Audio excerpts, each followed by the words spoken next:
Hey everybody, I'm Kristen Hostetter with Outside Business Journal. Welcome to another episode of First Look, our video interview series. And today I'm fortunate enough to be talking with John Barrett, who's the president of OrthoLite. Hi, John, how are you? I'm wonderful, Kristen, and thank you so much for having me today on this Aloha Thursday. Right. You're in Hawaii right now, you lucky guy. I am indeed. Good. Well, I can't say I'm not jealous.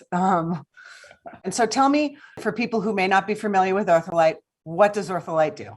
So OrthoLite at its most basic form is we're a company that makes insoles. Now, what's an insole? An insole is that thing that slips into your shoe. And originally it was created to take up space in a shoe so the shoe would fit better. And we knew that's what your foot is touching. And, or not we, but really my father who started the company, Glenn, he knew that's what the foot's touching. And that's where you can get such an increased level of comfort, performance, and whatever attributes really you want from the shoe in order to attack that insole. And it was a piece of the pie, if you will, that was really not paid enough attention to. So there was a niche there of how do you create a sustainable high performance product to fill that space and do it in the right way and do it successfully so that it could be a bigger part of the success of the entire shoe. One quick sort of technical question. Do OrthoLite insoles offer any real substantial arch support, or is it really mostly about cushioning and fit? It's really more so about cushioning. We're not out there to correct any issues. We believe that people who need corrective inserts or things like that's really something medical. We're 100% focused on comfort. Gotcha. Cool. And I know one of the things that's been really important to OrthoLite is vertical integration, right? And it's a really key part of your value for your customers. Can you tell us a little bit about that and why it's so important? Absolutely. So that push toward vertical integration really occurred back in 2009. We had a chemical supplier who most people have heard of, BASF, who was a great supplier for us. And in 2009, the financial crisis hit.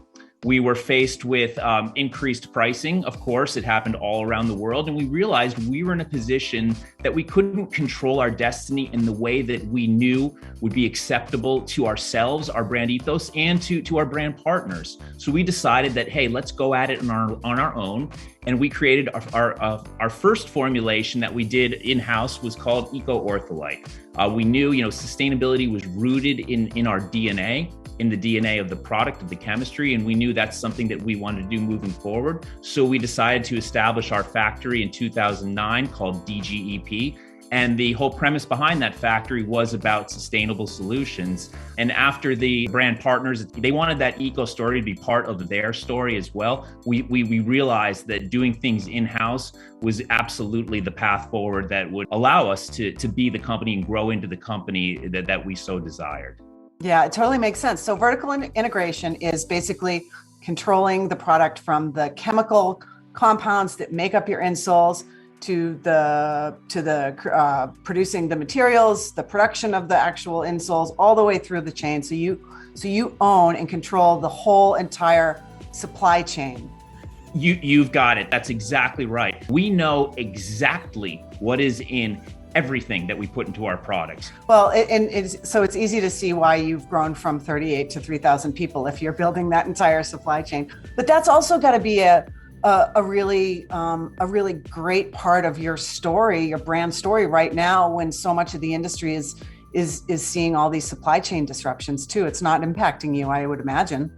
Absolutely. We've so reaped the benefits of having everyone feel like they're part of the family because our workers, they wanted to keep working. No one wanted to leave. We had that supply chain shored up. We knew how to protect our workers, through the pandemic. We did it correctly. We never had to shut down. Everyone was enthusiastic. And we were able to really come out of this, I would say, in the most successful way possible that we were set up for, in order to keep supporting, our brand partners as, they need the product out. The shoe business is a great one to be in. It's, we like to say it's recession resistant. Everyone's always going to buy shoes. And in the face of the pandemic, what better thing to do than when you can get outside and exercise? And we're seeing the demand for shoes greatly increase. And the fact that the brands can really trust in us, in our supply chain, and most importantly, the ability to deliver has really set us apart and set us up for success in this current climate. Yeah, I bet. Okay, I want to go back and touch on something, or go back and talk about something that you touched on a little bit when you were talking about your chemical compounds, because sustainability in footwear, I think, is always a challenge, right? It's so petroleum based. And so I'm wondering tell me a little bit about OrthoLite's sustainability goals and how you're achieving them. Well, if you don't mind, I'll start at the very beginning. Our original OrthoLite chemist was a guy named David Chen, who in 1996 in his garage in Taiwan with 2 buckets invented the original OrthoLite. My father, Glenn, has always been a proud shoe dog, if you will, and he connected with David Chen. He loved the chemistry, loved what was coming out of the product, and thought, all right, what can I do with this? At the same time, Glenn had been reading about a story in California, and I remember this well as a child. And they were burning rubber tires at these landfills in California. There was smoke, there was debris, and it really just resonated with Glenn. And he got bent on, I'm going to solve this tire problem because it's ridiculous that we're burning tires in landfills. So he got in touch with the landfill, got a bunch of the tires, ground them up, and he told our chemist, David Chen, I want to put these tires back into the insole. So start experimenting. Lo and behold, not only did it give a recycled content, but it also opened up the cell structure and gave us some more bounce and rebound. So by adding that little element of sustainability, it really enhanced performance. So that sort of became the core DNA of sustainability in our product. It's very cool. Very cool. So John, let's talk about the future. What give us a sneak peek into the, what's you're cooking up with OrthoLite? Any innovations coming down the pipeline that you're excited about that you can share? Yeah.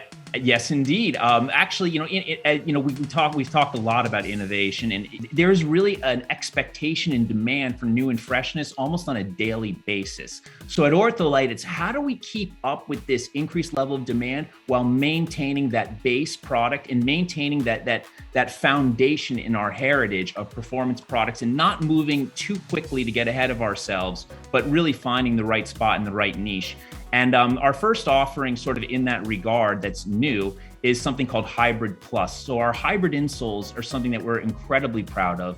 To create these hybrid insoles, what we do is we take any waste that's associated with our foaming process or with our cutting processes. We take all of that waste, it's reground, repackaged, and then added back into the original formulation. So within hybrid, you're going to see speckles and colors of foams from other subsets that were added back in, and that creates this hybrid. And with Hybrid Plus, we're also adding in our bio oils. So we're able to achieve a 50% eco content, which is an EPM 5 rating, well ahead of really what one might call the requirements of our brand partners these days. But it's the right thing to do, and that's where we're going to press forward. And we hope one day that we can achieve the performance of that formulation in all of our products, and everything can really start to reach those lofty sustainable levels. So Hybrid Plus is something to look out for in terms of performance and doing the right thing for the environment. Another formulation that'll be hitting stores near you is OTherm is a thermal innovation. It's the world's first aerogel infused polyurethane foam.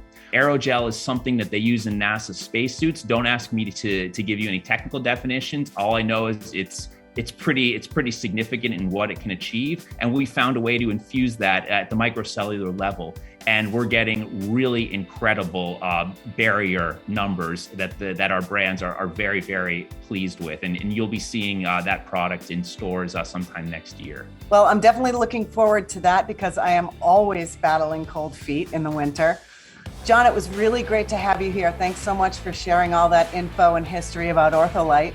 Oh, wonderful to be here, Kristen. Thank you. And thank you, everybody, for watching this episode of First Look. We've got lots more conversations like this one with industry leaders, so check them out at outsidebusinessjournal.com.